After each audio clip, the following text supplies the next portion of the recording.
Diálogos frente al espejo. Buscamos transmitir la honestidad del primer vistazo al despertar por la mañana, sin adornos, maquillaje o filtros. El espejo como una ventana al mundo más profundo de quien se refleja, o quizá como un laberinto confuso, distorsionado, deformante, que aumenta y enfoca nuestros defectos y virtudes. Nuestra búsqueda es para fragmentar las miradas y unirlas en una enorme bola disco con miles de reflejos, cual caleidoscopio formando miles de figuras. ¿Y tú? ¿Qué es lo primero que ves cuando te miras al espejo? Hola, ¿qué tal? ¿Cómo están? Bienvenidos otra vez a esta temporada nueva. Estamos grabando desde Jalapa, Veracruz, en el Café Divergente, acá muy cerca del Tercer Lago. Estamos muy contentos y muy agradecidos con el espacio que siempre está abierto a nuevas propuestas artísticas, creativas, culturales. Y les invitamos a que se vayan a dar una vuelta a sus redes sociales y si están por acá, por Jalapa, no duden en venir a tomar un café, a comer un rico postre, pueden venir a trabajar con su computadora o a leer un libro. También tienen área de juegos, está muy, muy bonito este lugar, así que no duden en venirse a dar una vuelta. Y bueno, pues vamos a lo que nos interesa el día de hoy. El día de hoy tenemos una invitada muy especial, estamos muy emocionados por tenerla aquí en este proyecto. Ella es Atenea Castillo. ¿Cómo estás, Atenea? Hola, muchas gracias por la invitación, muy bien. Ay, Gracias. qué gusto que ahora tengamos la oportunidad de platicar. La verdad es que tengo que confesar que Jared y yo somos fan de tu trabajo Ajá. desde hace ya bastante tiempo. Muchas Y gracias. entonces habíamos tenido como la oportunidad de estar viendo, ya, insisto, desde hace tiempo. De hecho, creo recordar que cuando llegué a Jalapa, yo llegué por ahí del 2016, vi una exposición tuya en la Galería de Arte Contemporáneo.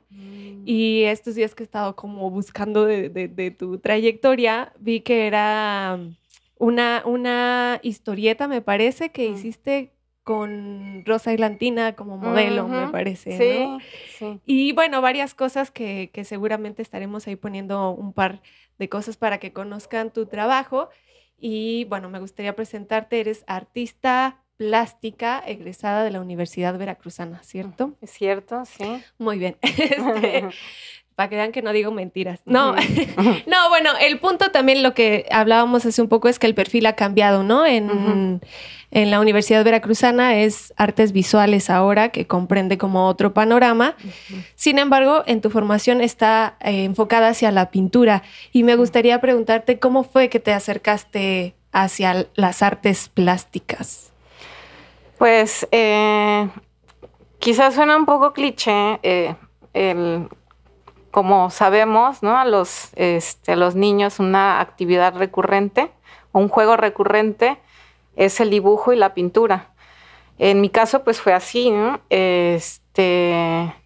Sin embargo, no, o sea, aunque a mí me gustaba mucho esa actividad, ¿no? Una actividad recreativa que yo disfrutaba mucho de niña y de adolescente, nunca me lo planteé como una actividad profesional, hasta que entré a un taller de pintura, estaba yo en la secundaria, a un curso de verano precisamente, en el Patio Muñoz. Yo entré en el 97 a este curso de verano y en ese momento el taller, bueno, más bien todo el Patio Muñoz estaba dirigido, coordinado por el maestro Luis Castillo Recci, que era un pintor. Él era el que daba las clases y fue el primer pintor que yo conocí, porque yo nunca había conocido, o sea, había tenido la oportunidad de ir a obras de teatro, de ir a la orquesta, ¿no? A escuchar los conciertos de la orquesta, pero nunca había visto, o sea, no conocía yo a gente que se dedicara profesionalmente a la pintura. Entonces, para mí representa como un momento casi epifánico, ¿no? Órale. Porque por primera vez conozco a alguien que se dedica, ¿no? Y que vive pues prácticamente su vida cotidiana en un taller de dibujo y pintura, Wow. ¿no? Entonces, se convierte en una experiencia definitoria, ¿no? El hecho de que yo por primera vez vea, esté frente a alguien que haya decidido dedicarse a la pintura, me hizo a mí caer como tener enfrente esa posibilidad, ¿no? Uh-huh. Entonces, cuando entré al curso de verano, me gustó tanto que decidí quedarme al taller permanente hasta que el maestro falleció 2 años después. Y yo ahí fue cuando decidí, o sea, en el curso de verano decidí, yo quiero hacer esto como mi actividad profesional. Yo quiero pintar como mi actividad profesional. Entonces yo desde que entré a la prepa, yo ya tenía como, o sea, yo me nací, tenía como muy claro que esa era lo que yo quería hacer, ¿no? Ya, profesionalmente. Uh-huh. Y es interesante. Ay, perdona, ibas. No, adelante. Es que me parece interesante cómo, no sé si ya lo mencioné, pero Atenea es jalapeña. Uh-huh. Y es rico saber que personas desde muy temprana edad están cercanas a las artes, ¿no? Uh-huh. Y Jalapa creo que es muy particular, que niños, personas que no se dedican precisamente al arte estén cercanas a estos movimientos artísticos y culturales, porque no pasa en todos los uh-huh. estados de la República, ¿no? Uh-huh. Hasta pareciera un poco atípico que niños se acerquen a clases de pintura, a conocer la sinfónica, ¿no? Uh-huh. Y en este caso, bueno, el panorama geográfico particular de Jalapa nos permitía eso, ¿no? Y te abrió la puerta para decir, quiero hacer esto, ¿no? Claro, sí. Entonces, ya después profesionalmente ingresas a la UB. Sí, yo entré a la UB, terminé la prepa, hice mi examen y entré a la Facultad de Artes Plásticas y en ese momento, como comentábamos hace ratito, cuando yo entré a la facultad, la carrera se llamaba Artes Plásticas y estaba organizada de una manera un poco diferente a como es ahora, que se llama Artes Visuales, y quienes ingresan tienen la oportunidad como de tomar materias que forman parte de diferentes disciplinas, ¿no? Pueden tomar un poco de modelado, escultura, o también pueden al dibujo y la pintura, o foto, gráfica, ¿no? Cuando yo lo estudié, pues elegías la disciplina desde que entrabas. Entonces yo elegí pintura. Y es lo que me dediqué, ¿no? Desde que salí, ¿no? De la facultad. Oye, y cuando te enfrentas a un lienzo en blanco, a una hoja, ¿qué es lo que buscas retratar? Pues depende del momento, mis necesidades creativas. Yo ahora, que ya llevo varios años fuera de la carrera, puedo ver cómo en distintos momentos he desarrollado diferentes necesidades distintas respecto a la pintura, ¿no? Okay. Y yo, de hecho, recuerdo ahora que dices esto de tener el lienzo en blanco y que te imponga y no sepas bien qué, ¿no? Sí. Tiene años que no me sucede, ¿no? Ay, qué chido. Quizá por el ejercicio, ¿no? Sí. Pero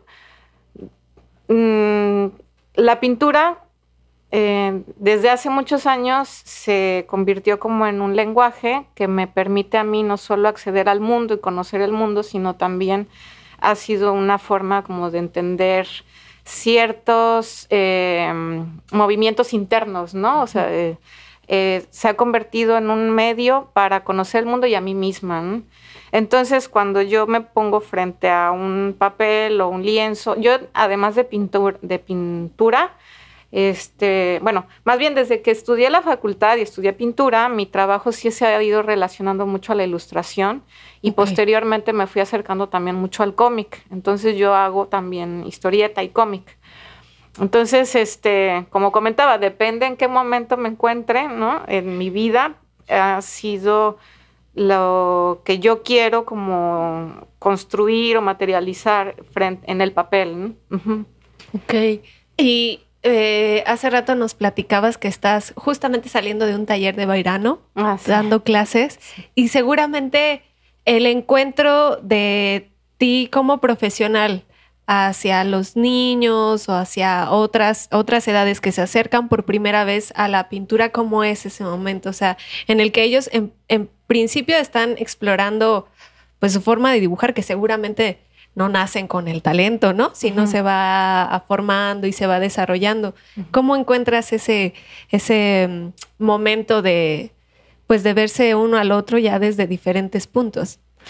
Pues es emocionante ver a los niños, también depende de las distintas edades, ver cómo ellos van descubriendo las posibilidades de los materiales, del dibujo y la pintura, ¿no? Justo, o sea, gritan, ¿no? Cuando están muy pequeños, sobre todo, que si mezclan azul y amarillo, dicen, ¡ay, salió verde!, ¿no? Como con mucha emoción, y eso me resulta descubrir. Claro. Descubrir eso me parece muy emocionante. Y también me llama mucho la atención, o sea, definitivamente dar clases a niños para mí es también una manera como de enfrentar y recordar ciertas memorias, ¿no? Sobre cómo era yo, ¿no? Como revivir ciertas memorias, ¿no? De cómo fui yo o qué cosas perviven de mí misma desde la infancia, ¿no? En este momento, ¿no? Por ejemplo, también yo he dado clases a niños desde hace muchos años y hay como una idea de que los niños son, tienen menos ataduras y son mucho más libres, y en mi opinión sí puede pasar, o sea, que los niños tengan una manera más libre de explorar lo que están frente de ellos, el papel, las pinturas, los colores, los lápices, pero también me he dado cuenta, y eso me llama mucho la atención, que también pueden tener desde muy pequeños ciertas exigencias que no les permiten o que los limitan a explorar, ¿no? A que no les sale la línea recta, entonces hay como frustración, ¿no? Porque se salen de la línea o porque les doy alguna indicación de pintar, por ejemplo, el fondo y lo sienten más complicado. No sé, como hay una serie de cosas que suceden en el taller con los niños que me parecen muy interesantes, ¿no? Aparte de emocionarme cuando veo que descubren algo nuevo, también me llama mucho la atención como estas cosas que pueden ellos ejercitar. O sea, me llama la atención, y como también pensar de qué manera el taller de artes, en general los talleres de artes desde sus distintas disciplinas pueden ayudarnos a todos a ejercitar o a enfrentar ciertas cuestiones, ¿no? Que puedan ser limitantes o, ¿no? Entonces eso es muy interesante, ¿no? Sí. Es muy, muy, muy padre y muy interesante también. Uh-huh. Ya lo veía un poco ahora revisitando tu obra. En algún momento mencionabas algo como que te ha permitido reestructurar algunos sentimientos, algunas sensaciones a partir de las artes, ¿no? Uh-huh. Que es como, si no, ¿cómo se dice esto? De terapéutico, no precisamente terapéutico, sino más bien catártico, una forma de ir trabajando tus propias emociones y de reconocerte a partir de tu trabajo con la pintura, y seguramente es un poco lo que le pasa también a los niños, ¿no? Sí. Una forma en la que se están conociendo, que dices, algo está pasando ahí, ¿no? Algo está cambiando en la forma de un niño, en lugar de enojarse y aventar cosas, lo vuelve en un dibujo, en una forma expresiva de resonar, ¿no? No sé, uh-huh. Seguramente lo has encontrado en chiquillos o en tus clases, pues. Sí, sí lo he encontrado, o sea, sí he visto chicos y chicas que a través del ejercicio pictórico puedan quizá desahogar ciertas emociones o tener ciertos procesos reflexivos. Sí, no, eso está muy padre, pero también para eso, o sea, no les exijo, por supuesto, tampoco que lo tengan, o sea, si sale está súper chido, si no, pues también ellos tienen, porque siento que también, para mí, o sea, yo misma veo como si llego a tener un proceso reflexivo o algún tipo de momento epifánico, también es porque me doy cuenta que tuve un cierto grado de madurez que me lo permite, o que yo me doy permiso de enfrentar ciertas pues cosas que salen, ¿no? En los procesos creativos. Entonces, por lo mismo siento que o sea, yo les pongo ejercicios y también a ver qué sale, pero siento que sin la exigencia de que tiene que salir desahógate, esto, ¿no? Porque a lo mejor, claro, como, o sea, hay unos que tienen el ejercicio o una capacidad para tomar el material y desahogarse ahí, o a lo mejor hay unos que les resulta un proceso, pintar les resulta, es que es muy llamativo eso para mí, ¿no? Como que en lugar de liberarse o desahogarse, al contrario, les resulta frustrante. O sea, eso puede ser también que pase, ¿no? Por lo que yo decía hace rato, ¿no? Porque les exige, porque lo tienen que hacer bien, ¿no? Y hacer bien significa hacerlo con ciertas características, ¿no? Entonces hay como una gran gama de posibilidades también, ¿no? O sea, a mí me gustaría que siempre fuera un proceso grato y alegre y entretenido y de disfrute, pero yo me doy cuenta de que para algunos es que tiene que salir bien, es que la línea tiene que estar recta, es que no me puedo salir, ¿no?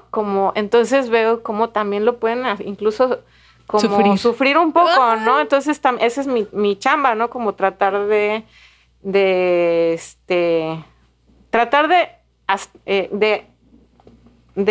convencerlos de que no pasa nada, ¿no? O sea, que es ejercicio, que es para que descubran cosas, ¿no? No para que se frustren si no sale de una manera muy específica. Claro. Entonces pueden pasar varias cosas. Sí, hay muchas posibilidades.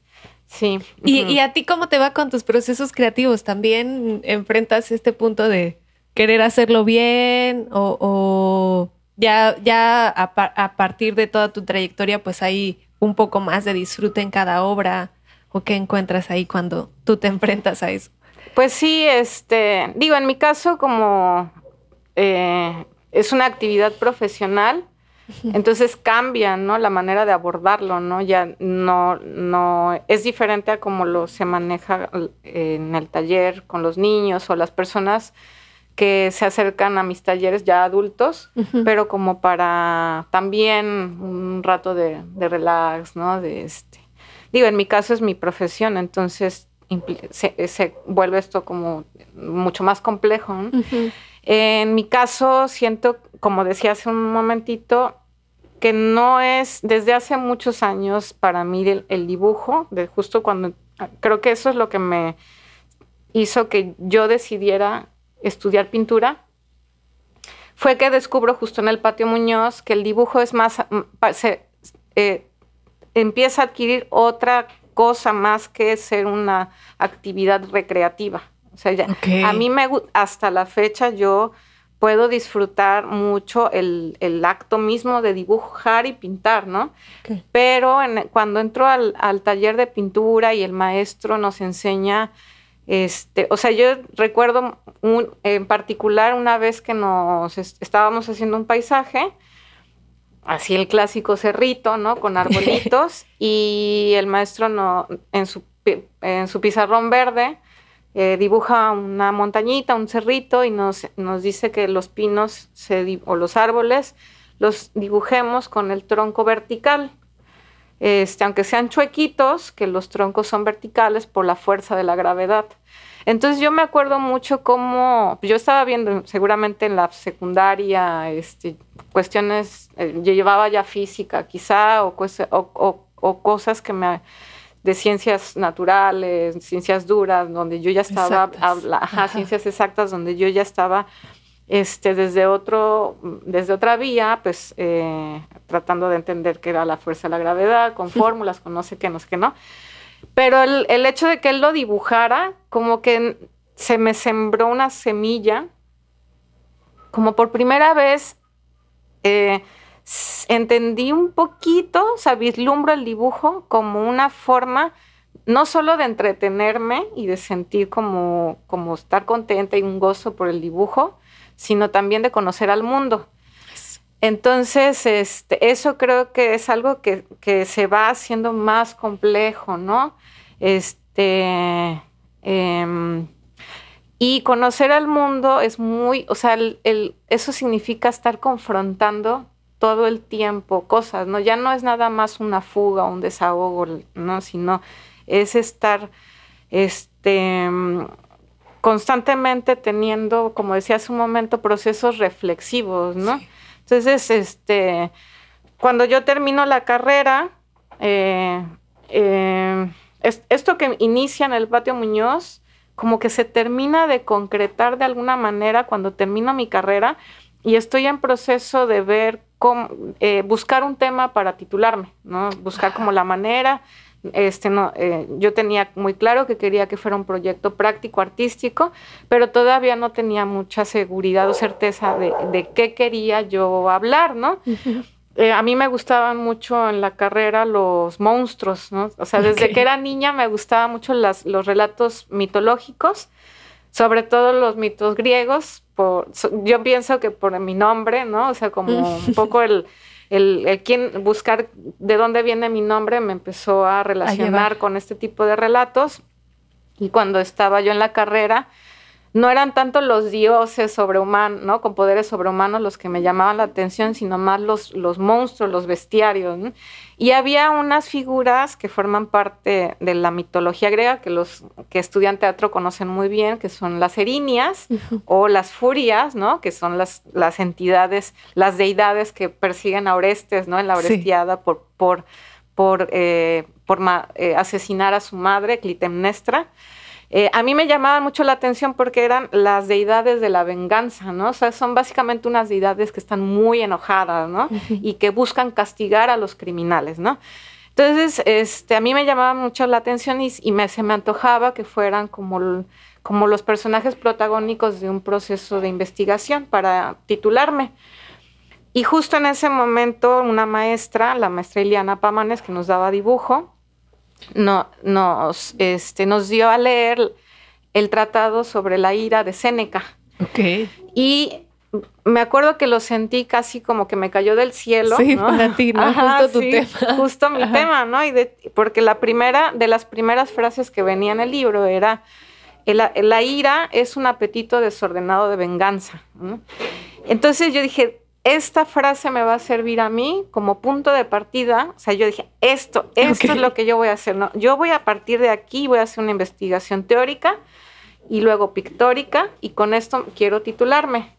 Y yo quería hacer eso porque yo me identificaba con la emoción, ¿no? Yo me identificaba con la ira. Recuerdo mucho que a mí me costaba aceptarlo, ¿no? Como decir, ¿cómo voy a hablar de mí? Así, ¿no? Primero, ¿cómo voy a hablar de mí? Y ¿cómo voy a hablar de una emoción? O sea, sentía que a nadie le iba a interesar mucho, ¿no? Sin embargo, como que vi, o sea, a pesar de que me costaba mucho trabajo, porque además tenía esta idea de que si eres artista tienes que hablar de una manera muy particular del mundo que te rodea, ¿no? Sí. Como que esto de la conciencia social y como tener relación entre el arte y el entorno social, político, económico, ¿no? Y yo estoy de acuerdo que tenemos cierto compromiso, sí. Pero ahora sé que no hay una obligación, al menos, o sea, de hablar del mundo de una manera tan específica, que era como yo tenía un prejuicio, ¿no? No tan estricta. No tan estricta, o sea, yo decía, es que no estoy hablando del mundo, estoy hablando de algo que a mí me está atormentando ahorita, que es que yo me siento enojada, ¿no? Yo me siento, aparte tenía 21 años, no era postadolescente, estaba yo enojada con el mundo, conmigo, ¿no? Entonces, pero había algo que a pesar como una vergüenza, como algo que no me dejaba como hacer mi trabajo de manera fluida, a pesar de eso, yo dije, no, pero yo necesito, o sea, había una necesidad creativa de realizar este trabajo de investigación, como no solo para desahogar, justo como lo decíamos, o sea, no nada más tenía la intención de desahogar como algo que estaba ahí adentro, desordenado ahí dentro de mi cabeza, ¿no? Mi intención era tratar de entender también, y para mí, no solamente entender a través de un proceso terapéutico, que también estuvo, ¿no? O sea, yo también fui a terapia para poder como aterrizar cosas y poder ver las raíces de lo que me estaba a mí generando estos movimientos emocionales. O sea, sí estaba esa parte, pero también la pintura, el dibujo de la pintura termina, lo que decía, termina de convertirse en el medio con el cual yo puedo como no entender, verbalizar, como materializar esto, no solamente a través como del lenguaje oral, ¿no? O escrito, sino con la imagen, puedo o sea, traer del inconsciente al consciente y ponerlo acá, ¿no? Entonces no es un proceso sencillo, ¿no? O sea, eso significa estar todo el tiempo como, pues eso, confrontando a ti mismo, ¿no? Lo hice, o sea, lo culmina en el 2007, es cuando me titulo. Y ahorita, o sea, siento que cuando ves tus fotos de adolescente dices, ay, ¿no? Como... Sí. Y siento que me pasa un poco diferente, o sea, sí veo mi trabajo y digo, ha cambiado mucho mi manera de dibujar y pintar, mis temas, o sea, yo soy una persona totalmente diferente a cuando yo tenía 21 años, 22 años, que terminé este trabajo, ¿no? Sin embargo, lo veo y me siento todavía como... hay un cierto orgullo como de haberlo podido hacer, ¿no? Como de haberlo de poder transitado por ahí. Ajá, exacto. Claro. Y que además, ahorita se los platico a veces, yo he tenido la oportunidad de dar clases en la Facultad de Artes Visuales, y siento un cierto... luego se los platico a mis alumnos y a mis alumnas, y me da como un cierto orgullo decir, bueno, yo hice esto y yo no había pensado en eso tanto en ese momento no lo había como pensado muy bien, pero mis alumnas ahora me dicen que también es un tema, ¿no? El enojo en las mujeres, ¿no? O sea, que incluso hay como ya como, no sé cómo decirlo, como hablar de esto, o sea, de cómo a las mujeres no, históricamente o tradicionalmente, no se nos permite enojarnos, ¿no? No claro, es una emoción, se ve mal, ¿no? No una señorita. y que es un trabajo, o sea, primero aceptar, ¿no? Como, aceptar que, pues sí, también es una emoción que podemos, Vivir y transitar, ¿no? En mi caso yo nunca sentí esa, o sea, me daba vergüenza, no me había dado cuenta que era porque pero siempre nunca me encorseté en el sentido en que no me dejara yo mostrar enojada, ¿no? Ajá. Y siento que digo, bueno, está bien como dejar un precedente, ¿no? De que yo tengo todo un proyecto artístico que es sobre la ira, ¿no? Siendo como una pintora mujer. Creo que puede ser como un precedente y un referente. Quizá a alguien le sirva, ¿no? A otras artistas, creadoras, mujeres les pueda funcionar que el hecho de ver un trabajo sobre esta emoción, ¿no? Claro. A eso voy como, lo quiero hilar un poco. Tal vez yo pensaba que quería... Primero dije, quiero hablar nada más de mí. Después descubro que lo que pasa internamente trasciende al individuo y se materializa en lo social, ¿no? Entonces dije, bueno, sí es importante hablar de lo que pasa a nivel psíquico, ¿no? Porque esto que no se queda en la mente, ¿no? Es algo que empieza a impactar en las relaciones sociales. Claro. Y después digo, bueno... o sea, no es nada más verme el ombligo, pues, en ¿no? En este proceso, sino puede tener una cierta importancia, una repercusión. Y luego pensar en, bueno, es una emoción que tradicionalmente nos ha sido negada a las mujeres. Entonces creo que está bien, está bueno como decir, bueno, sí, nos enojamos, ¿no? Así, y también tenemos nuestros monstruos, ¿no? O sea, y no hay como... O sea, sí hay que dirigirlos, gestionarlos, pero no esconderlos, ¿no? Y esto ahora me lleva a una pintura que vi tuya, que es cuando, ocupando este cuento de la Cenicienta, ¿no? De la cultura popular que todos recordamos haber visto cuando niños, ¿no? Que la hada madrina llega y la convierte, y entonces cuéntanos qué sucede. Yo ya sé, pero para que sepan. Es una historieta que hice con acrílico. Sí, a mí me gusta mucho la cultura popular. Nada más un comentario antes de platicar en qué concluye la historieta. Ajá. Porque creo que es importante.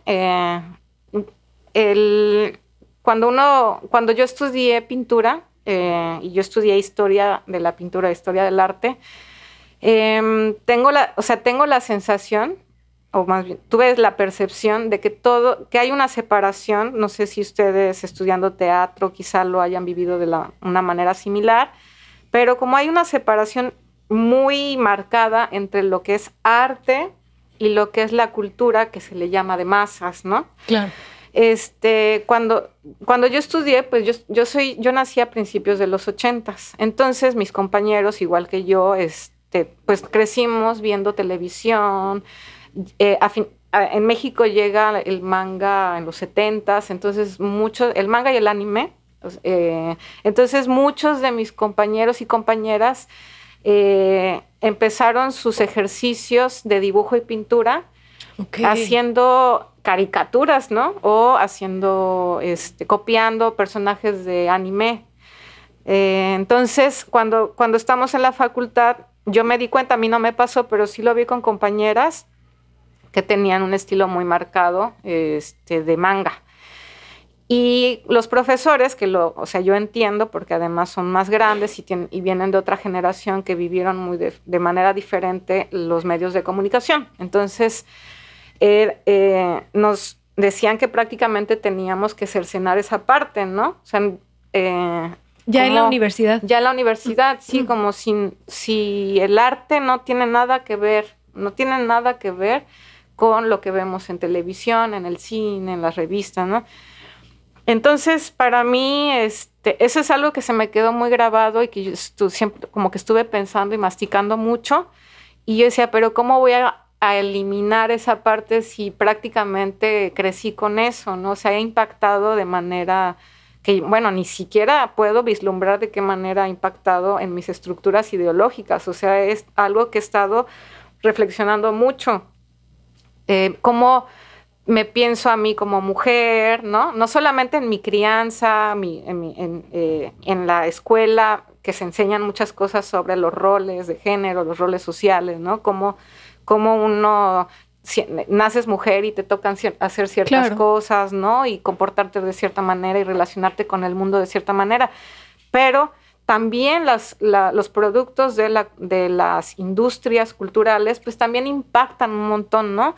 Entonces, yo me doy cuenta, yo crezco con todo esto, no lo puedo eliminar, no se puede. O sea, lo que puedo hacer es como hacerme güey y hacer como que no existe, pero no quiero hacer eso, ¿no? Claro. Entonces, lo que yo hago es, bueno, a mí, aparte le tengo mucho cariño también, porque pues de ahí viene, ¿no? Y no creo que todo lo que venga de las industrias culturales, sea malo, ¿no? Entonces, lo que es algo que yo he hecho también es retomar productos, apropiarme de productos de la cultura popular de masas, que se llama, a mí no me gusta mucho esa palabra, porque además la palabra masa implica que no hay sujetos, no hay individuos en esta masa, ¿no? Es un ente, ¿no? Que no piensa pasivo, ¿no? Pero, se ha ido transformando, me parece, este concepto, pero bueno, yo lo que he hecho es en algunas ocasiones es retomar como algunas imágenes, ¿no?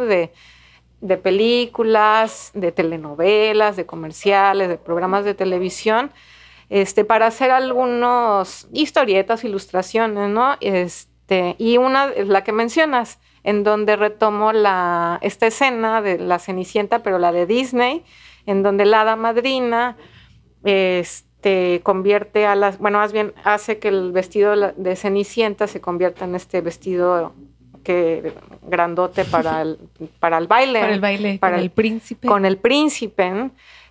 Pero en mi historieta lo que yo hago es de que la hada madrina, cabe mencionar que tanto la hada madrina como la Cenicienta son autorretratos.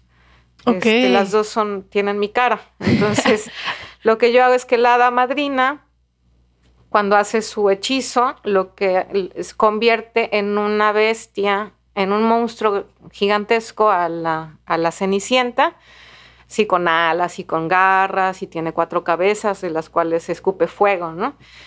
Y luego en las siguientes viñetas, es una historieta cortita, llega el príncipe, le agarra una plumita y le pone la zapatillita.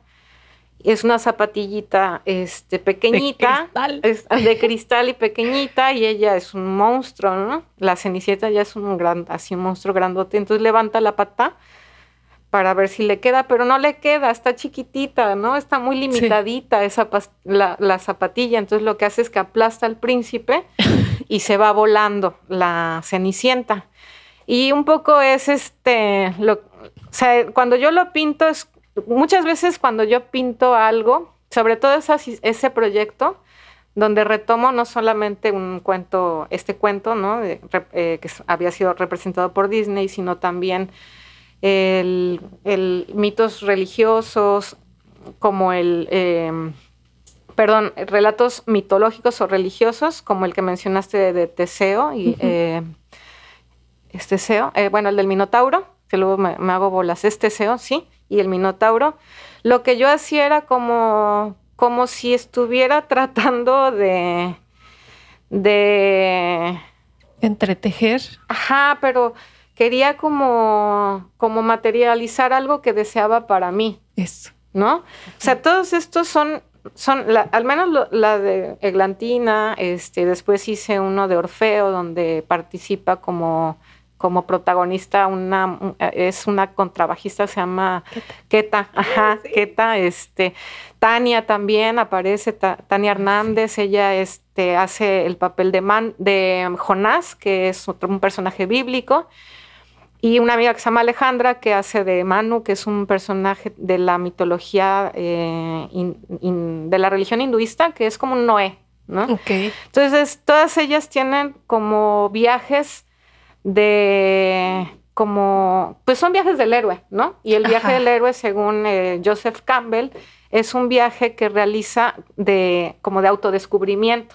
Pero los viajes del héroe normalmente, ya han cambiado las cosas, pero la mayoría de los relatos que yo había conocido que se podían analizar bajo este modelo del viaje del héroe eran protagonizados por héroes, varones, ¿no? Ajá. Y a mí se me hacía muy interesante hacer el ejercicio, el experimento de cambiarlo por mujeres, ¿no? O sea, no solo un travestir, o sea, apropiarme tal cual, ¿no? O sea, que el proceso creativo implicara también seguir a la heroína, como en su proceso de autodescubrimiento también, ¿no? Entonces, cuando yo hice el de la Cenicienta, pues un poco lo que yo quería era aceptar que no entro en la zapatillita. Eso. ¿No? O sea, que toda mi vida quise entrar en la zapatillita, o sea, lo que me refiero como entrar en un tipo de molde, ¿no? De qué es lo femenino, ¿no? Los cánones establecidos. Un canon, ¿no? Exacto, ¿no? Y aceptar un poco, quizá todavía no lo acepto, no estaba aceptado del todo porque sigo haciendo la representación de un monstruo, pero ya lo estoy empezando a abrazar, ¿no? A ese monstruo, ya no a verlo como algo negativo, sino porque monstruo también tiene el significado de algo prodigioso, ¿no? O algo que se sale de la norma, ¿no? De un molde. Entonces, quizá es lo que yo deseaba, ¿no? Como como dejar de buscar, entrar ahí y poder como aceptarlo e irme volando, ¿no? O sea, era como un deseo, como lo materializo aquí en la pintura, para que quizá en algún momento pueda hacer esto mismo, no aplastar a ningún, o sea, pero tumbar más bien, tumbar la idea del príncipe o del modelo de la zapatilla en donde yo encaje, ¿no? O sea, yo no encajo, no, en esto no encajo y está bien aceptarlo, ¿no? Claro. Un poco es esa como la intención que yo tenía, ¿no? Y que se refleja en un montón de personas, porque aunque no nos dediquemos a la pintura, a todos, creo, a todos, todas, nos ha pasado como que nos enfrentamos justamente en un mundo social donde hay que encajar y donde hay que ser agradables, donde hay que hacer chistosas, hay que hacer buena onda, pero no te enojes porque eso ya es como que estás medio deschavetada o eres grosera o te encajan enseguida en un nuevo molde, ¿no? Donde igual no entras, ¿no? Entonces, creo que nos apertura también este tipo de trabajos a sabernos libres, ¿no? Porque es que, nuevamente, no encajarnos en un molde ya preestablecido nos hace entrar en otro molde, ¿no? Como fuera del molde, pues no sé si me explico a grandes rasgos, porque también siento que desde las artes escénicas nos pasa un poco, ¿no? El encontrar nuestro lenguaje desde la feminidad sin tener que caer en el cliché, ¿no? Sin caer como en los arquetipos, en lo ya conocido, pues en explorar a nuestro universo que ahora nos está tocando, ¿no? Claro. Y creo que eso también me lleva a otro proyecto que platicábamos un poco hace rato, que es Mis pies tienen raíz. Ah, sí. Creo que yo estaba confundiendo con otro que se llama Los Caminos de Jalapa, no sé cómo yo pensaba, que es otro, Mis pies tienen raíz sí fue una comisión que me cayó también del cielo, la verdad, porque a mí me invitaron, es de la editorial Océano Travesía, la que en ese momento era la editora Maya Miret, me invitó por ahí del 2019, creo, 2018-2019, a hacer las ilustraciones de este libro, que todavía no tenía nombre en ese momento, me parece, y me dijo que eran mujeres que habían hecho un trabajo relevante en distintas disciplinas, distintas áreas del conocimiento humano, pero todas en territorio hispanoamericano, ¿no? En España o en Latinoamérica. Yo le dije que sí, con mucho miedo, porque además era un proyecto que, primero, es una editorial que tiene distribución en todo el mundo, casi en todo, bueno, al menos en habla hispana, en Estados Unidos también me parece, y además era ilustrar todo el libro. Entonces, para mí era como, pues, muy intimidante también, me dio mucho miedo, pero dije, no, o sea, esto no le puedo decir que no. Entonces le dije que sí, y pasó varios meses, como que ya no recibía noticias. Y en el 2020, justo ya habíamos empezado, ya estábamos todos enclaustrados por la pandemia, fue cuando me vuelven a contactar para decirme, bueno, todo este tiempo estuvieron trabajando las autoras, el colectivo Cúmulo de Tesla, que son un colectivo conformado de historiadoras del arte, biólogas, gente de letras, ¿no? Como de varias disciplinas que se habían hecho la curaduría y el trabajo de investigación de todas estas mujeres que iban a formar parte del libro. Todas mujeres que de alguna manera, no directa, pero sí podían trazarse vínculos con la figura central, que en este libro era Sor Juana Inés de la Cruz. Entonces me dijeron ya que ya habían terminado su trabajo de curaduría, de investigación, que ya tenían los textos y que yo ya podía empezar a bocetar. Entonces, digo que me cayó como del cielo porque estábamos en pandemia, entonces empiezo yo a hacer esto, a hacer las ilustraciones y me aterrizaron, porque todo era un caos, ¿no? O sea, en el sentido en que, yo ya no iba a dar clases al telón porque no podíamos dar clases. O sea, mis actividades, o sea, para todos sabemos, frenadas, ¿no? Todo se frenó, todo se tiene que cambiar, ya no podemos salir como antes, ¿no? Las actividades que a mí me funcionaban como para estructurar mi vida, pues ya no las tenía, ¿no? Entonces, el libro, Mis pies tienen raíz, se convirtió un poco en una ancla, ¿no? Y a mí me emocionó mucho, o sea, aunque fue una comisión y no siempre digo, todos los que hacemos trabajos, no sé si todos, pero bueno, en mi caso, pues yo siempre prefiero hacer mis propios proyectos, ¿no? Y si a veces me encaran cosas, que quizá no es algo que me llame mucho no sé, por ejemplo, hago un retrato y a veces me encargan retratos. Y está muy bien y lo disfruto, pero quizá si jerarquizo, pues yo disfruto más hacer mis propios proyectos, evidentemente, claro, ¿no? Sí. Que me encarguen algo. Pero en el caso de Mis pies tienen raíz es algo que o sea, me emocionó de una manera, o sea, conocer a cada una de las mujeres y además el honor de ilustrarlas, ¿no? Yo dije, o sea, unos mujerones, ¿no? Sí. Mujeres pioneras en, o sea, ahorita no recuerdo bien los nombres de todas y me apena no poderlos decir por si a alguien le interesa.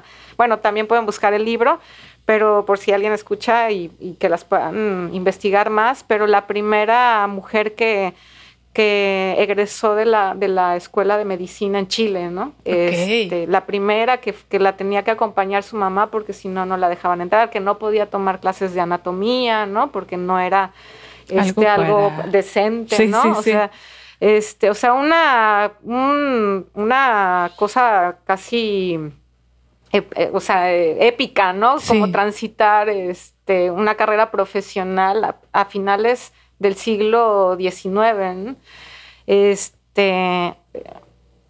Margot Moles, que es a ver si espero no estarlo diciendo más, una deportista olímpica, en España, que tuvo que dejar el deporte porque inicia el franquismo, ¿no? Entonces a las mujeres no se les permite practicar deporte, ¿no? O sea, hay unas historias que me inspiraron, que me conmovieron un montón, ¿no? O sea, que yo sentía, esto es un honor para mí, ilustrarlas, hacer sus retratos, tratar de imaginar también cómo eran algunas de ellas, porque no había, por ejemplo, Juana Azurduy, uh-huh, que era una revolucionaria en Bolivia, en las guerras de independencia en Bolivia. Pues había 2 retratos de ella, y además retratos que no tenían un grado de realismo. Ok, no eran tan fieles. No eran tan fieles, o sea, ves se puede ver como un trabajo un poco no tan realista, más bien. Sí. O sea, había que imaginar cómo eran ellas, ¿no? Completar la imagen. Completar la imagen, exacto, ¿no? Imaginar cómo era no solo su rostro, además ella durante un tiempo estuvo embarazada y siguió peleando, ¿no? En la revolución, en estas guerras de independencia. O sea, resultó ser como un proceso muy, muy, muy emocionante, ¿no? Que me nutrió un montón y que conocí pues muchas personas muy interesantes, ¿no? Sí. Y después nos comentabas también la de Los caminos de Jalapa no son como yo pensaba. Sí, ese es un cómic y ese sí es un proyecto mío, 100% mío. Ese proyecto lo empecé bien en el 2022, como que ya a dibujar, pero es algo que yo estuve imaginando desde muchos años antes. A mí me gusta leer cómics desde que era niña, pero hubo muchos años que no leí por prejuicios respecto al cómic.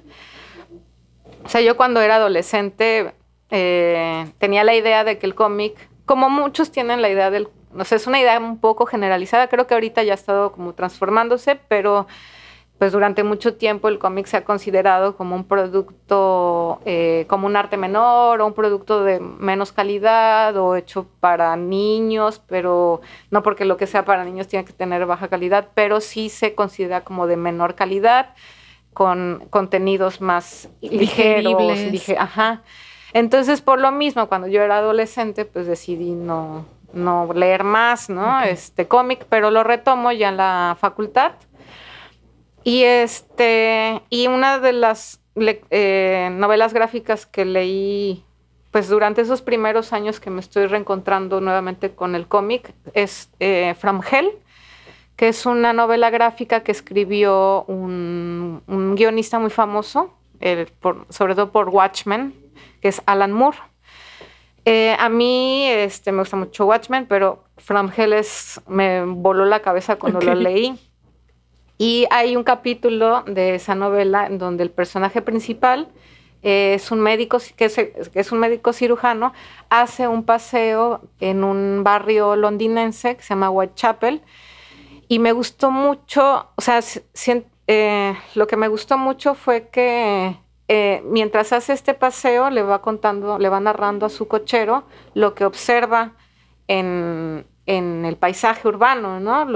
Le empieza a explicar los templos, los símbolos que hay, y sobre todo lo que me vuela la cabeza particularmente es de que plantea este vínculo, o sea, narra este vínculo que hay entre el paisaje urbano, los símbolos que hay en estos edificios, y los contenidos de la mente de los habitantes de este lugar, ¿no? De Whitechapel. Yo nunca había pensado en cómo el paisaje que me rodea de alguna manera impacta. Repercute. Ajá, repercute claro. En mi psique, ¿no? Y pensé, seguramente el haber nacido en Jalapa, no sé de qué manera impacta también en mi manera de entender el mundo, ¿no? De relacionarme con él. Seguramente sería diferente si nazco en el puerto de Veracruz y veo el mar todos los días, ¿no? O en Puebla, donde las calles están bien trazadas, ¿no? No como aquí en Jalapa, que pues están todas anudadas. Y fue cuando me planteo, más bien me imagino, empiezo a fantasear con hacer un cómic sobre Jalapa. Ok. Y ya es una historia larga, pero empiezo en pandemia, justo a la par que mis pies tienen raíz, empiezo a hacer una serie de ejercicios donde dibujo diferentes puntos de Jalapa, como ejercicios para poder ir pensando ya en hacer un cómic. O sea, es algo que yo descubro, cuando intento hacer el cómic, descubro que yo no soy como este personaje de From Hell, que es un médico cirujano y su mirada es como un bisturí que puede diseccionar la ciudad. Y yo no podía hacer eso, o sea, yo paseaba por Jalapa, yo he vivido toda mi vida en Jalapa, sin embargo, yo volteaba al segundo piso y no reconocía yo lo que había del segundo piso para arriba. Entonces dije, pues si yo no veo, o sea, vivo aquí, pero no he visto la ciudad, ¿no? Y me pregunté, ¿y por qué no la he visto? Y justo me cayó un texto, unos ensayos de una teórica de arte que se llama Griselda Pollock, que hablaba sobre un personaje,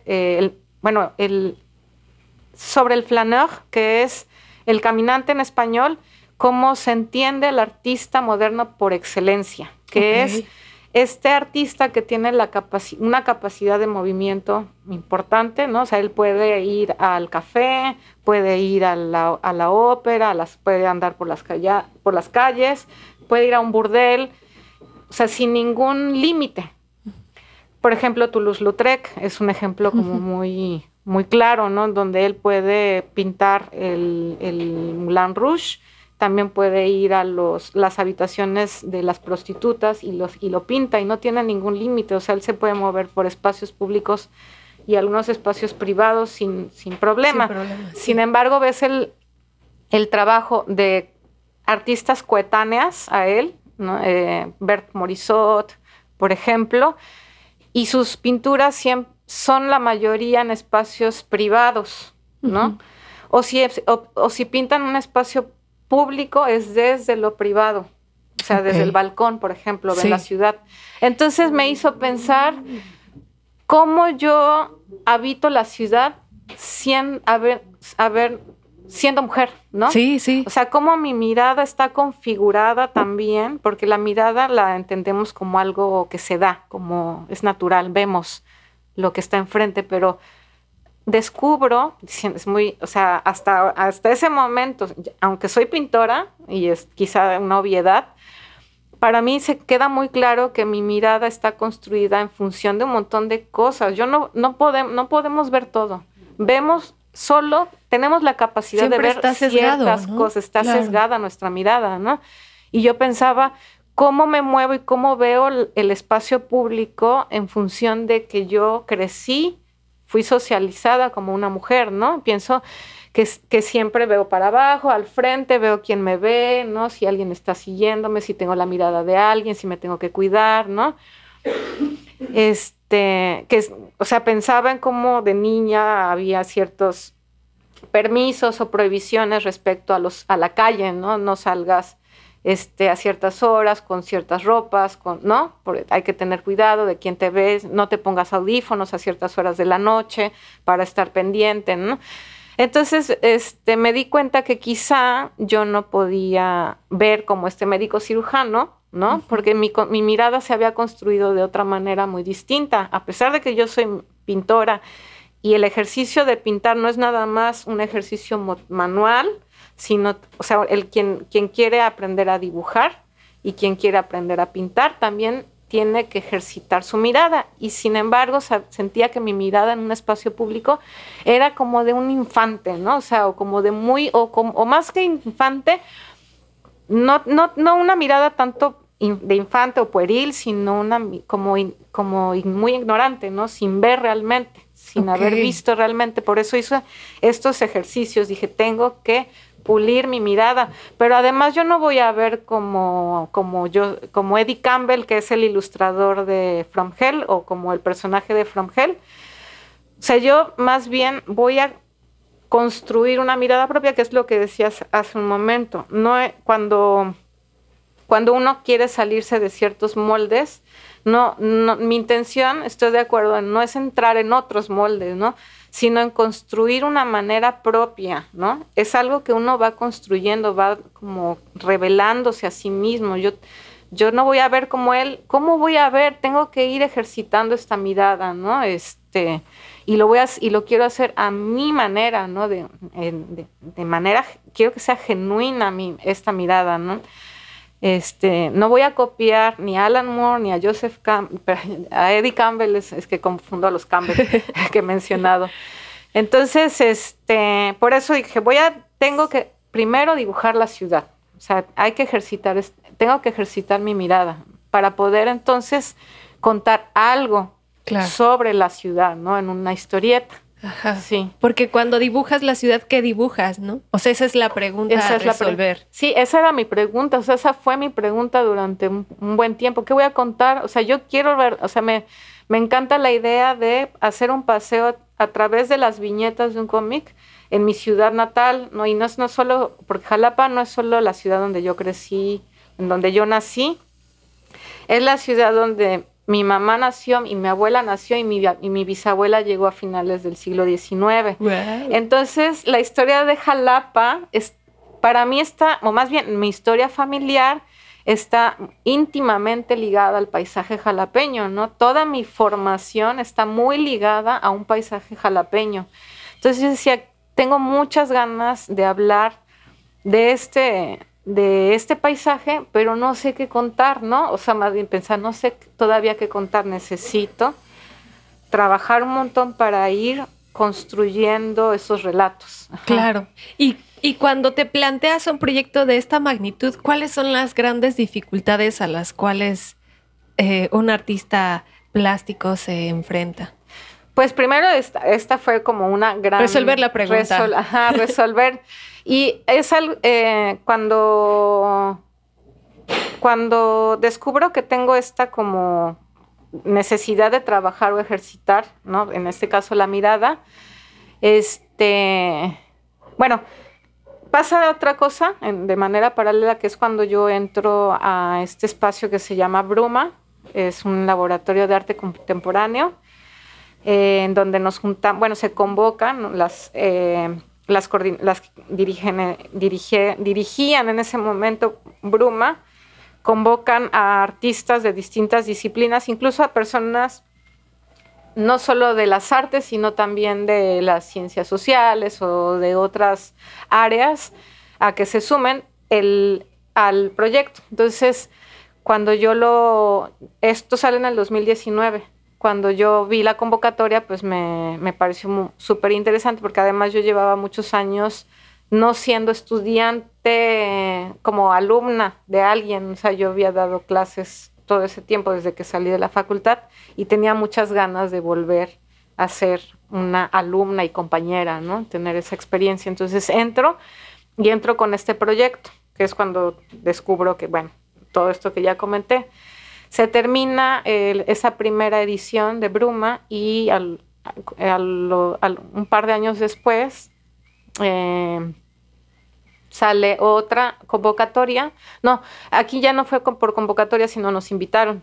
Okay. Entonces, en esta segunda edición, que le llamaron Sereno Bochorno, las dinámicas cambiaron, ya no eran como los talleristas invitaban y nosotros como más tradicional esta manera como de tomar un curso, un taller, ¿no? En esta segunda ocasión nos invitaban a que dirigieran o coordináramos una actividad cada sesión. Todos los que éramos participantes en Sereno Bochorno íbamos a dirigir en parejas, a coordinar una actividad. Y a mí me tocó coordinar la actividad con un artista audiovisual que es Sergio Ramírez. Él nos pusieron juntos porque los dos, de todo el grupo de los participantes de Sereno Bochorno, éramos los únicos jalapeños, lo que decíamos hace rato. Okay. Que si hay muchos jalapeños, casi no hay jalapeños en Jalapa. Sí. Éramos los únicos jalapeños y teníamos más o menos la misma edad. O sea, él es un año más chico que yo, o un par de años más chico que yo. Entonces, los dos crecimos, a inicios de los 80s nacimos y vivimos nuestra adolescencia y por las mismas. En los 90s, ¿no? Uh-huh. Otra cosa, éramos vecinos más o menos, crecimos en las faldas del cerro, yo en la colonia Progreso y él en la Federal, que están muy cerquita. Entonces tomábamos siempre la misma ruta. Órale. Que era para ir a la escuela o al trabajo, agarrábamos los que eran estación y de las combis es la café. La combi café siempre era la que tomábamos para ir al centro o a la zona universitaria. Entonces, cuando nos juntamos y que vimos que todas estas coincidencias, además somos buenos amigos, dijimos, vamos a hacer nuestra actividad en una combi café. Entonces, él contrató la combi y parte de la actividad, además de dar como un recorrido y platicar como asociar esta experiencia con productos artísticos, yo les pedí a mis compañeras que me compartieran alguna anécdota, alguna historia personal que tuviera relación con el transporte público. Y hubo varias todas me parecieron como súper bonitas, pero en particular hubo dos que se volvieron como también muy definitorias en este proyecto. Una de ellas era de mi compañera, una compañera que se llama Bawix Tabay, que es de Chihuahua, y justo hablaba como de cuando ella vivía allá y que se tenía que mover desde su casa hasta la escuela, poder atravesar como toda la ciudad.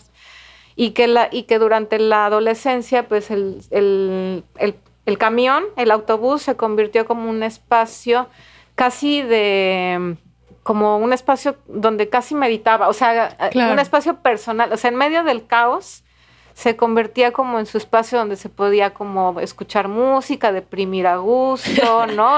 Claro. Repasar el día, ¿no? Y me identifiqué mucho, yo también cuando estaba en la prepa, pues cuando iba yo en el camión, pues me acuerdo que venía como acelerada a la escuela o de mi casa y me sentaba y como que me hundía y me ponía los audífonos y como que me como que me encerraba en mí y en pensar mis cosas. Y dije, esto es lo que voy a contar. Quiero contar historias de cómo las mujeres también podemos habitar los espacios públicos y todas en relación al transporte urbano, ¿no? Fue ahí cuando dije, esta historia evidentemente va a ser una, ¿no? La que me compartió Bawi. Y de ahí empecé a recordar otras historias, ¿no?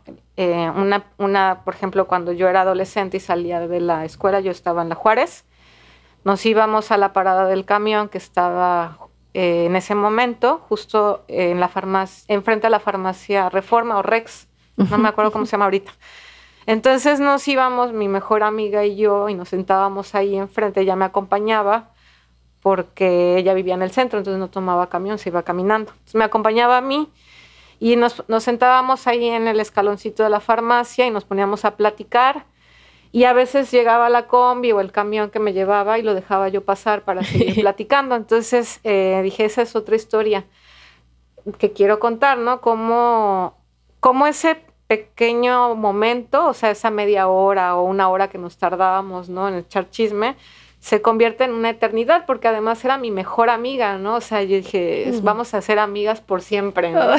Y entonces es un momento que tiene esta, o sea, que rompe con una lógica, ¿no?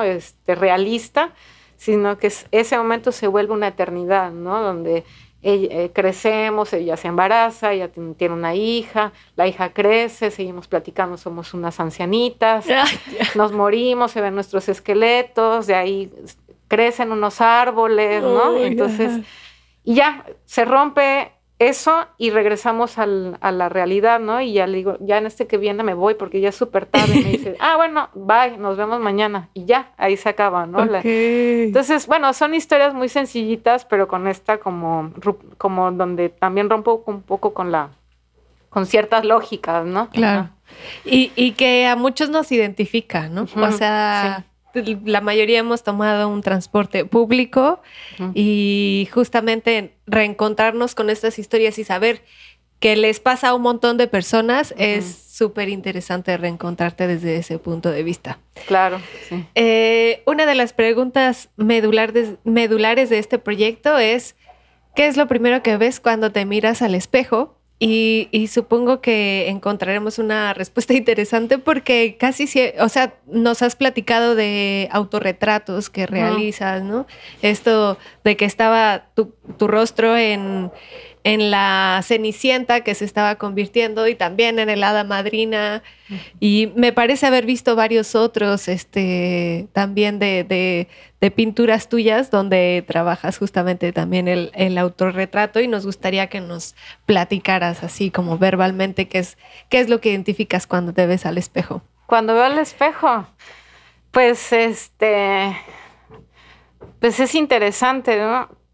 Algo que he pensado mucho es cómo me veo crecer, ¿no? O sea, justo cuando cuento esta historia, pues estoy hablando de cuando yo tenía 15 años, ¿no? Claro. Y ahorita tengo 41 años. Entonces lo que veo es cómo estoy cambiando, o sea, cómo cambio físicamente también. Eso es muy locochón también. Claro. O sea, siento que es algo en lo que no había pensado tanto cuando tenía 20 y tantos años, ¿no?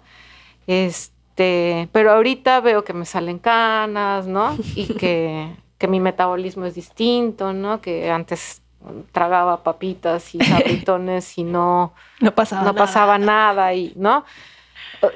O sea, veo esos cambios y me llama la atención. También siento cambios mentalmente, ¿no? O sea, de energía, ¿no? Y ¿cómo decirlo? Me parece también muy confrontativo, ¿no? Porque creo que vivimos también vivimos en un mundo, o sea, ya lo hemos mencionado varias veces de cómo tenemos que adaptarnos a ciertos moldes, ¿no? Y claro. Vivimos en un mundo que hace culto a la juventud, ¿no? Sí. Entonces, sí. Para mí es un momento también muy reflexivo, ¿no? Como yo no me... como de saber que ya no soy veinteañera, ¿no? pero también, y que quizá eso me genera ciertas preocupaciones, ¿no? Por justo ya no estar, ya estar fuera, pues, ¿no? Como de esto, de lo que se espera, ¿no? De cómo tienen que ser las mujeres, tienen que ser veinteañeras toda la vida, ¿no? O sea, la verdad es algo que sí de repente pienso y digo, no manches, no quisiera, pero sí puede afectar a veces un poco y tengo que trabajar con eso, ¿no? Y como ir, porque no todo es malo, ¿no? O sea, siento que no volvería yo a los 20 años, ¿no? O sea, bueno, muy padres y todo, pero ya, se acabó. Sí, no volvería, o sea, hay ciertas certezas, ciertas cosas que tengo ahorita que en ese momento había un caos distinto en la cabeza. Digo, no es que ahorita todo esté resuelto, obviamente hay otro caos también, pero no quisiera como volver a ese. Entonces, no todo es malo, pero sí me genera como ruidillo y como cierta confrontación rara con el hecho de que, pues me veo crecer, ¿no? Me veo que mi cabello ya se está pintando con canas, ¿no? O sea, pero al mismo, o sea, siento que no es un ruidillo raro porque también lo estoy disfrutando, ¿no? Uh-huh. Y me da mucha curiosidad, pienso, porque como decía hace un momento, cuando yo tenía 21 años, hice este proyecto sobre la ira. Y si yo les muestro lo que pintaba a los 21 años y les muestro lo que pinto hoy, pensarían que son dos personas distintas quienes los hacen. Y me da mucha curiosidad cómo voy a seguirme transformando, ¿no? Y qué otras cosas qué necesidades se van a ir generando dentro de mí, ¿no? Qué cosas voy a pedirle al dibujo y a la pintura y a la historieta, ¿no? Conforme yo vaya creciendo, ¿no? También siento que me relaciono con el mundo de otra manera, ¿no? Como escucho las historias por ejemplo, de mi mamá, ¿no? O sea, ya ahora tengo la edad que mi mamá tenía cuando yo era niña, entonces hay como cosas también o sea, que son muy emocionantes. Es raro, ¿no? O sea, sí es muy confrontativo, o sea, bueno, pues yo sigo viendo que a las mujeres se nos exige un montón ser jóvenes, ¿no? Además de ser guapas, ¿no? Con lo que eso implique, ¿no? Sí. Porque para mí ese concepto, estereotipo, como el estereotipo, ¿no? Lo hegemónico.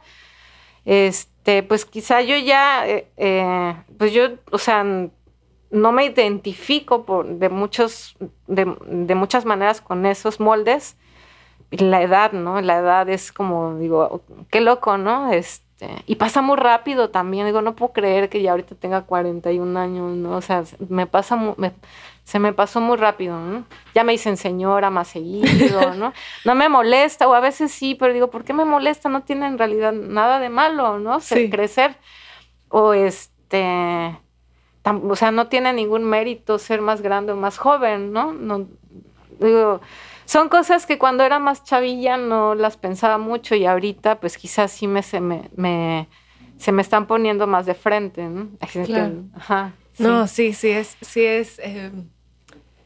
o sea, el tiempo se va así y claro que es indudable cómo, o sea, y es muy interesante cómo va avanzando tu trabajo y me da mucho gusto que haya una cierta emoción por ver qué viene, ¿no? Es como, bueno, hasta ahorita no ha estado mal. Veamos cómo sigue el futuro, ¿no? Sí, sí. Atenea, si tuvieras todo el poder del mundo, ¿qué te gustaría hacer? Ay, sí, qué difícil. Todo el poder. Imagínate, todos somos tus esclavitos ahora. ¿Qué harías con todo el poder del mundo? La paz mundial. como Miss. Como Miss Universo. Híjole, está difícil. Sí lo he fantaseado, sí. Pero soy muy humana y creo que no sería tan buena persona. No me decía así, venga. Así. Tú me hiciste esto una cuando lista de pendientes. Sí. No sé, es complicado. Yo creo que creo que yo sería un poco villana. Ay, sí, no sé. Sí, creo que me gustaría, algo más cercano. Me gustaría que regresáramos a los climas que yo tenía aquí de niña, sí. Si pudiera yo... con eso sí he fantaseado mucho. Ay, ojalá... ¿Cómo eran esos climas? ¿Eran más húmedos? O sea, bueno, de por sí templado. Jalapa es húmedo, sí. Pero neblinoso, no tan caluroso así, súper grados no quemantes, pasábamos de ¿no? 22, yo creo. ¿En verdad? Sí, cuando yo era niña no pasábamos de 22 grados. Sí, quizá algo que añoro yo, y he fantaseado así como Trump, así levantar una muralla y ya no entren más. No es cierto. Ay, qué mal soy yo. No, pero sí, pues Jalapa ha crecido muchísimo. Sí.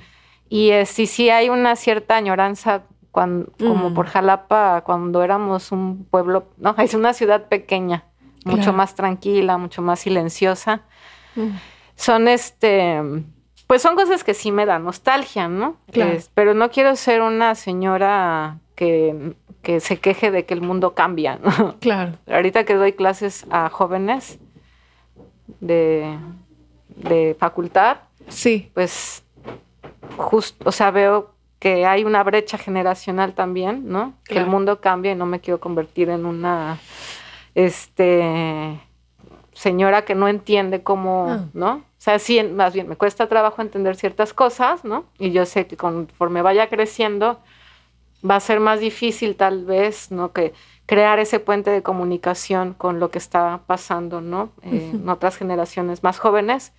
Pero sí quisiera siempre como trabajar en esta disposición para entender, ¿no? Cómo cambia el mundo. Pero la verdad es que no sé qué haría si tuviera todo el poder del mundo. O sea, lo único que se me ocurre es de que ya no lleguemos a los 40 grados que llegamos ahorita en primavera. Tremendo. Sí, que o sea... Sí, bueno, quizás sí tumbaría el patriarcado ya. Sí, ya, por favor. Sin titubeos. Sí, súper sí, también eso sería... Sí. Súper. Ajá. Ya casi para ir terminando, normalmente hacemos un ejercicio de asociación de palabras. Yo extraje una serie de palabras que creo que tienen que ver contigo, con tu trayectoria, con tu arte, y tú dices una palabra relacionada con esa, la primera que se te venga a la mente. Okay. ¿Vale? Ok. Va. Entonces, simbolismo. Klimt. Mitología. Atenea. Ay. Mujeres. Diversas. Historietas. Mi lenguaje. Representación. El mundo. Expresión. Pintura. Arte. Mi vida. Creación. Continua. Y cultura popular. Amo mil. Ay, esos son dos, ¿verdad? Está súper bien porque yo también dije cultura popular, que son dos. Tú dijiste amo mil. Genial. Pues muchísimas gracias, Atenea. Gracias por dejarnos conocer tu arte y un poco lo que está detrás de eso que vemos. Yo te agradezco mucho porque además siento que me veo también representada un poco en estas historietas, ¿no? En este sentir que está la zapatilla, pero quieres aplastar en lugar de ponerte la zapatilla e irte volando así, conociendo el mundo. Yo te lo agradezco un montón. Y bueno, no sé si quieras agregar algo más. No, pues muchas gracias por la invitación. Fue muy agradable la conversación y pues... Ay, muchas gracias a ti y gracias al espacio, a Divergente, a todo el equipo de trabajo que estamos aquí y vamos a seguir realizando estas entrevistas para llevarles a todos y todas ustedes. Y bueno, nos vemos en un siguiente episodio. Chao.